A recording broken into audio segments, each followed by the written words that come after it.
ಶ್ರೀಗುರುಭ್ಯೋ ನಮಃ ಪರಮಗುರುಭ್ಯೋ ನಮಃ ಶ್ರೀಮದಾನಂದತೀರ್ಥ ಭಗವತ್ಪಾದಾಚಾರ್ಯ ಗುರುಭ್ಯೋ ನಮಃ. ಶ್ರೀ ವಾದಿರಾಜರು ರಚಿಸಿದ ಭಾಗವತ ಅನುಕ್ರಮಣಿಕ ಸ್ತೋತ್ರದಲ್ಲಿ ತೃತೀಯ ಸ್ಕಂದ. ಧೃತರಾಷ್ಟ್ರಸ್ಯಾಪರಾಧ ದರ್ಶನಾದ್ವಿದರಶ್ಚ ತೀರ್ಥಯಾತ್ರಾತು ಸಂಪ್ರೋಕ್ತ ಪ್ರಭಾಸಗಮನಂ ತಥೋ.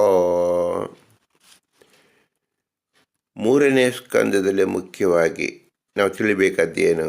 ಧೃತರಾಷ್ಟ್ರ ಮಾಡಿದ ತಪ್ಪಿನಿಂದ ವಿದುರ ತೀರ್ಥಯಾತ್ರೆಗೆ ಹೊರಟು ಪ್ರಭಾಸ ಕ್ಷೇತ್ರಕ್ಕೆ ಹೊರಟನು. ಈ ಸಂಗತಿಯನ್ನು ಯಾಕೆ ಹೇಳಿದ್ದಾರೆ ಅಂದರೆ, ವಿದುರ ಮನೆ ಬಿಟ್ಟು ಹೋಗುವುದಕ್ಕೆ ಒಂದು ಕಾರಣವನ್ನು ಇಲ್ಲಿ ತಿಳಿಸಿದ್ದಾರೆ. ಧೃತರಾಷ್ಟ್ರನ ತಮ್ಮ ಸೋದರನೇ ವಿದುರನಾದರೂ ಸಹ ಧೃತರಾಷ್ಟ್ರನ ಅವನ ನಡವಳಿಕೆ ಏನಿತ್ತು, ವಿದುರನಿಗೆ ಪಾಪ ಪ್ರಜ್ಞೆಯಿಂದ ತಾನು ಇವನ ಜೊತೆ ಇರಬಾರ್ದು ಅಂತ ಹೇಳಿ ತೀರ್ಥಕ್ಷೇತ್ರ ಮಾಡಿದ. ಇದನ್ನು ಎಲ್ಲರಿಗೂ ಪಾಠ.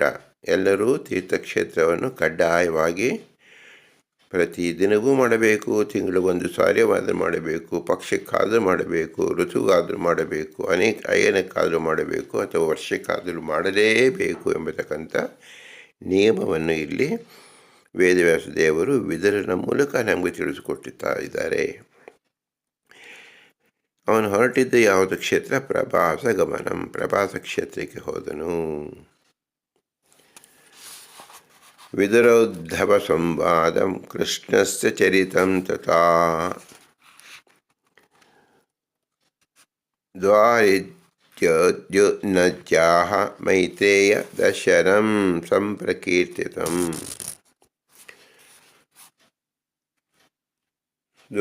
ಯಾವ ತೀರ್ಥಕ್ಷೇತ್ರ ಅಂದರೆ ಏನು ಅರ್ಥ ಅಂದರೆ, ಅಲ್ಲಿರ್ತಕ್ಕಂಥ ಉತ್ತಮವಾದ ನದಿ ತೀರ್ಥದಲ್ಲಿ ನಾವು ತೆಗೆದುಕೊಳ್ಳೋದ್ರಿಂದ ಏನಾಗುತ್ತೆ? ನಾವು ಮಾಡಿದಂತಹ ಪಾಪವನ್ನು ಕಳೆದುಕೊಂಡಂತೆ ಆಗತ್ತೆ. ಆದ್ದರಿಂದ ವಿದುರ ಮತ್ತು ಉದ್ಧವ ಸಂವಾದದಲ್ಲಿ ಏನು ಹೇಳಿದ್ದಾರೆ? ಕೃಷ್ಣನ ಕಥೆ. ಹರಿದ್ವಾರದಲ್ಲಿ ವಿದುರನಿಗೆ ಮೈತ್ರಿಯ ಭೇಟಿ ಎಂದು ತಿಳಿಸಿದ್ದಾರೆ. ನಾವು ಕ್ಷೇತ್ರಕ್ಕೆ ಹೋದಾಗ ಏನಾಗುತ್ತೆ ಅಂದರೆ, ಭಗವಂತನೇ ಬೇರೊಬ್ಬರ ಒಂದು ರೂಪದಲ್ಲಿ ಬಂದು ನಮ್ಮನ್ನು ಸಂಪರ್ಕ ಮಾಡ್ತಾನೆ. ತಮ್ಮ ಅನುಭವವನ್ನು ನಮ್ಮಲ್ಲಿ ಹೇಳಿಕೊಂಡು ಭಗವಂತನ ಆರಾಧನೆ ಮಾಡುವುದರಲ್ಲಿ ಅವರು ಸಹಾಯ ಮಾಡ್ತಾರೆ. ನಾವು ಯಾರೋ ಸಿಕ್ಕಿದ್ರು ಏನೋ ಆಯಿತು ಅಂತ ನಾವು ಅನ್ಕೋಬಾರ್ದು. ಭಗವಂತನೇ ನಮಗೆ ಮಾರ್ಗವನ್ನು ತೋರಿಸ್ತಾನೆ. ಅದಕ್ಕೋಸ್ಕರವಾಗಿ ನಾವು ತೀರ್ಥಯಾತ್ರೆ ಮಾಡಿರೋದು. ಅಲ್ಲಿ ನಾವು ಐಹಿಕ ಯೋಚನೆ ಮಾಡಬಾರ್ದು, ಪಾರಮಾರ್ಥಿಕ ಯೋಚನೆಯಲ್ಲಿರಬೇಕು. ಆಗ ಭಗವಂತ ನಮಗೆ ತಿಳಿದವರ ವ್ಯಕ್ತಿಯಲ್ಲಿ ಅಥವಾ ತಿಳಿದವರ ವ್ಯಕ್ತಿಯಲ್ಲಿ ನಿಂತು ನಮಗೆ ಮಾರ್ಗದರ್ಶನ ಮಾಡ್ತಾರೆ. ಇದು ಭಾಗವತದಿಂದ ತಿಳಿಬೇಕಾದ ವಿಶೇಷ ಅಂಶ. ಸ್ಥೂಲ ಸೃಷ್ಟಿ ಸೂಕ್ಷ್ಮ ಸೃಷ್ಟಿ ಷಡ್ವಿಧಾ ಪ್ರಾಕೃತ ತಥಾ ಸ್ವಯಂಭುವ ಸಮುತ್ಪತ್ತಿ ವರಾಹಚರಿತಂ ಕಥಾ. ಸ್ಥೂಲ ಸೃಷ್ಟಿ ಮತ್ತು ಸೂಕ್ಷ್ಮ ಸೃಷ್ಟಿ, ಪ್ರಾಕೃತ ವೈಕೃತ ಎಂಬತಕ್ಕಂಥದ್ದು ಒಟ್ಟು 4 ಬಗೆಯ ಸೃಷ್ಟಿ. ಸ್ವಯಂಭೂ ಮನುವಿನ ಉತ್ಪತ್ತಿ ಹಾಗೂ ವರಾಹದೇವರ ಚರಿತ್ರೆಯನ್ನು ಈ ಪ್ರತಿಸ್ಕಂದದಲ್ಲಿ ಹೇಳಲ್ಪಟ್ಟಿದೆ. ನೋಡಿ, ನಾವು ಏನೇ ಮಾತಾಡಿದ್ರು ಬ್ರಹ್ಮಾಂಡ ಸೃಷ್ಟಿಕತೆಯನ್ನು ಹೇಳಬೇಕು ಅಂತ ಹಿಂದಿನ ಅಧ್ಯಾಯದಲ್ಲಿ ಹೇಳಿದರು. ಈಗ 4 ವಿಧವಾದ ಸೃಷ್ಟಿ, ಯಾವುದು ಸೂಕ್ಷ್ಮ ಸೃಷ್ಟಿ ಮತ್ತು ಸ್ಥೂಲ ಸೃಷ್ಟಿ ಷಡ್ವಿಧ ಅಂದರೆ 6. ಯಾವುದು 6? ಸ್ಥೂಲ ಮತ್ತು ಸೃಷ್ಟಿಯಲ್ಲಿ ಪ್ರಾಕೃತ, ಇದು 3 ಸೇರಿದಾಗ ನಮ್ಗೆ 6 ರೀತಿಯಾದ ಉತ್ಪತ್ತಿಯನ್ನು ನಾವು ನಮ್ಮ ದೇಹದಲ್ಲೂ ನೋಡಬಹುದು, ಹೊರಗಡೆನೂ ನೋಡಬಹುದು. ಈ ನೋಡಿ ನಮಗೆ ಪಾಠ ಕಲಿಬೇಕು. ಅಂದರೆ ನಾವು ಹೊರಗಡೆ ತೀರ್ಥಕ್ಷೇತ್ರಕ್ಕೆ ಅದಕ್ಕೋಸ್ಕರ ಹೋಗ್ತೀವಿ ಅಂದರೆ ಭಗವಂತನ ವಿಶಾಲವಾದ ಏನು ಸೃಷ್ಟಿ ಇದೆ, ಸ್ಥಿತಿ ಇದೆ, ಸಂಹಾರ ಕ್ರಿಯೆ ಏನಿದೆ ಇದನ್ನು ನಾವು ತಿಳಿದುಕೊಳ್ಳಬೇಕು. ವೈಕುಂಠವರ್ಣನಂ ಪ್ರೋಕ್ತಂ ಶಾಪಸ್ತದ್ವಾರ ಪಾಲಯೋ ನಿರ್ಮಾಣಂ ಚ ವಿಮಾನಸ್ಯ ಕ್ರೀಡಾ ವೈಚಿತ್ರಮದ್ಭುತಂ. ವೈಕುಂಠದ ವರ್ಣನೆ ನೋಡಿ, ಪ್ರತಿಯೊಂದು ಕಡೆಯೂ ವೈಕುಂಠದ ವರ್ಣನೆಯನ್ನೇ ವಿಶೇಷವಾಗಿ ಭಾಗವತದಲ್ಲಿ ಹೇಳಲ್ಪಟ್ಟಿದೆ. ಏಕೆಂದರೆ ನೀವು ವೈಕುಂಠಕ್ಕೆ ಹೋಗೋದಕ್ಕಂತ ಅಭಿಮುಖ ಮತ್ತು ಅದರ ಆಕಾಂಕ್ಷೆಯಲ್ಲಿ ಇರುತ್ತೀರ. ಆದ್ದರಿಂದ ವೈಕುಂಠ ವೈಕುಂಠ ಅಂದರೆ ಪದೇ ಪದೇ ಅದನ್ನೇ ವೇದವ್ಯಾಸದೇವರು ಭಾಗವತದಲ್ಲಿ ಹೇಳಲ್ಪಟ್ಟಿದ್ದಾರೆ. ದೇವಹೂತಿ ಮತ್ತು ಕರ್ದಮರ ಮಹಾತ್ಮೆಯನ್ನು ಕೀರ್ತಿಸಲ್ಪಟ್ಟಿದೆ. ನೋಡಿ, ದೇವಹೂತಿ ಮತ್ತು ಕರ್ದಮರಲ್ಲಿ ಸಾಕ್ಷಾತ್ ಭಗವಂತನೇ ಮಗನಾಗಿ ಹುಟ್ಟಿದ್ರು ಸಹ ಆ ಮಗ ಉಪದೇಶ ಮಾಡಿ ಹೊರಟು ಹೋದ ಮೇಲೆ ಇವರ ಸಾಧನೆ ಇವರೇ ಮಾಡಿಕೊಂಡ್ರು. ದೇವಹೂತಿ ಅಜ್ಜಾಪೆ ನದಿ ರೂಪದಲ್ಲಿ ಹರಿದಿದ್ದಾಳೆ. ಹಾಗೆ ನಾವು ಪ್ರತಿಯೊಬ್ಬರು ಏನು ಮಾಡಬೇಕು? ನೀವು ತೀರ್ಥಯಾತ್ರೆ ಮಾಡಿ ನಿಮ್ಮ ಶರೀರ ನದಿ ರೂಪದಲ್ಲಿ ಹರಿಸಿಕೊಳ್ಳಬೇಕು. ನದಿ ಅಂದರೆ ಏನು? ನದಿಯಲ್ಲಿ ಹರಿತಾ ಇರುತ್ತೆ ಅಂದರೆ ಹರಿಸ್ಮರಣೆಯಲ್ಲೇ ಸದಾ ಇರಬೇಕು ಎಂಬತಕ್ಕಂಥದ್ದೇ ಭಾವಾರ್ಥ.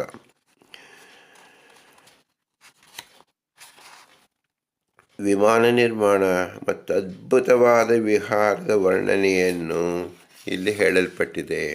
ನೋಡಿ, ನಾವು ವಿಮಾನ ಅಂದರೆ ನಾವು ಈ ಶರೀರವೇ ನಮಗೆ ಭಗವಂತ ದತ್ತಕವಾಗಿರ್ತಕ್ಕಂಥ ವಿಮಾನ. ನೋಡಿ, ಬೇರೆ ಬೇರೆ ಶರೀರಗಳಿದೆ. ಇರುವೆ ಶರೀರ, ಹಾವಿನ ಶರೀರ, ಆನೆಯ ಶರೀರ. ಈ ಶರೀರದಲ್ಲಿ ತೀರ್ಥಯಾತ್ರೆ ಮಾಡೋಕ್ಕಾಗತ್ತೇನು? ಅದು ಹೇಳ್ಕೊಂಡಾಗೆ ಹೋಗೋಕ್ಕೆ ಸಾಧ್ಯವೇನು?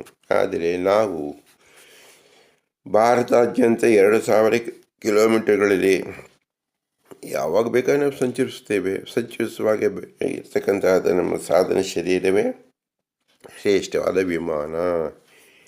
ಹಿಂದೆ ಕರ್ದಮ ಮತ್ತು ದೇವಹೂತಿಯವರು ಪುಷ್ಪಕ ವಿಮಾನವನ್ನು ರಚನೆ ಮಾಡಿಕೊಂಡು ಅಲ್ಲಿ ವಿಹಾರ ಮಾಡಿದರು.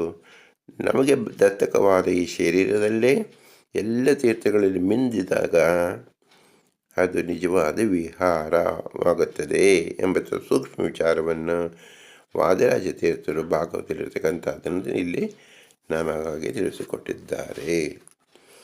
ಮತ್ತೇನು ಹೇಳಿದ್ದಾರೆಂದರೆ, ಕಪಿಲಾವತಾರ ಸಂಪ್ರೋಕ್ತ ನವಕನ್ಯಾ ಸಮುದ್ಭವ ಸಾಂಖ್ಯೋಪದೇಶ ಸಂಪ್ರೋಕ್ತ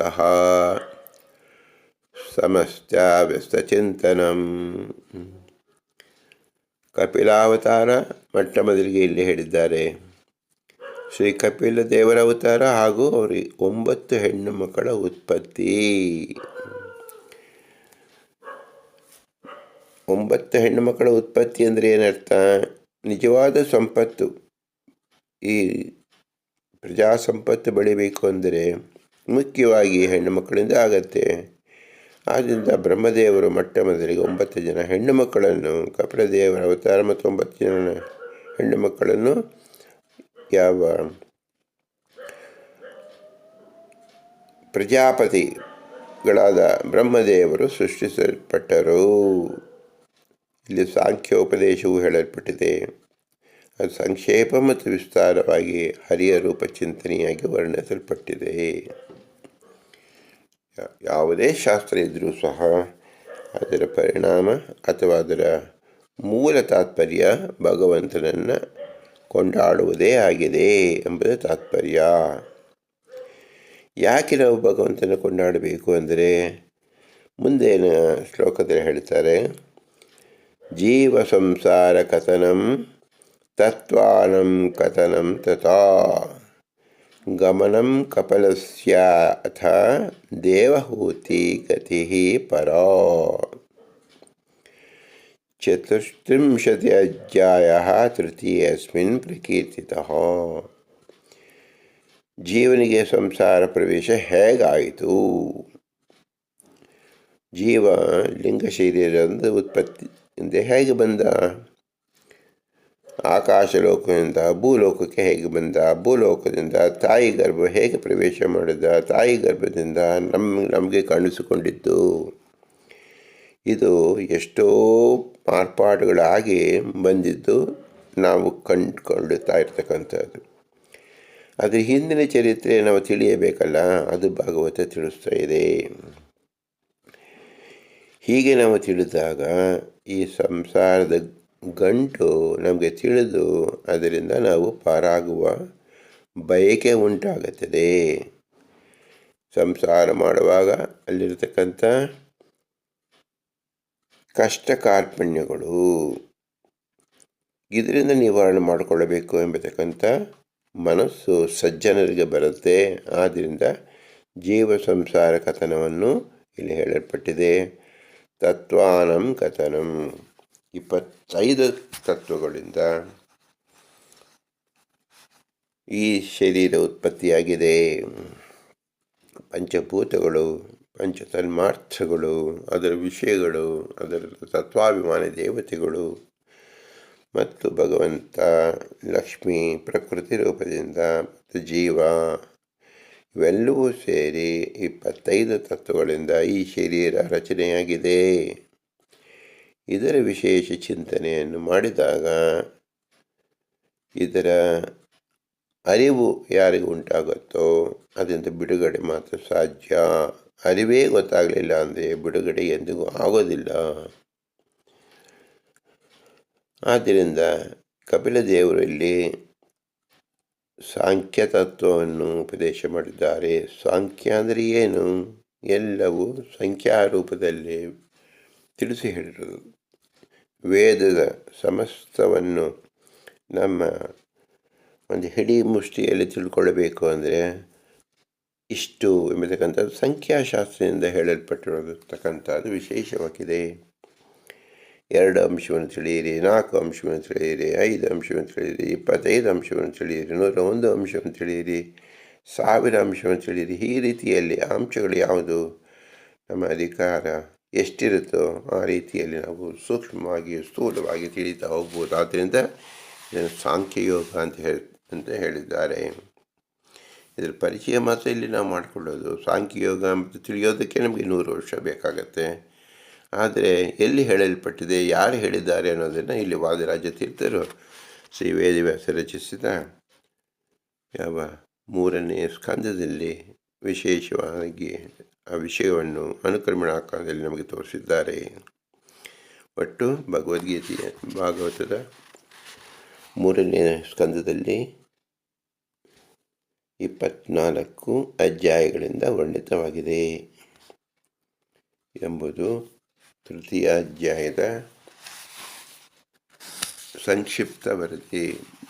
ಇದನ್ನು ಮನನ ಮಾಡಿಕೊಂಡು ಭಗವಂತ ಧ್ಯಾನದಲ್ಲಿ ನಾವು ನಿರಂತರವಾಗಿರೋಣ. ಭಾರತ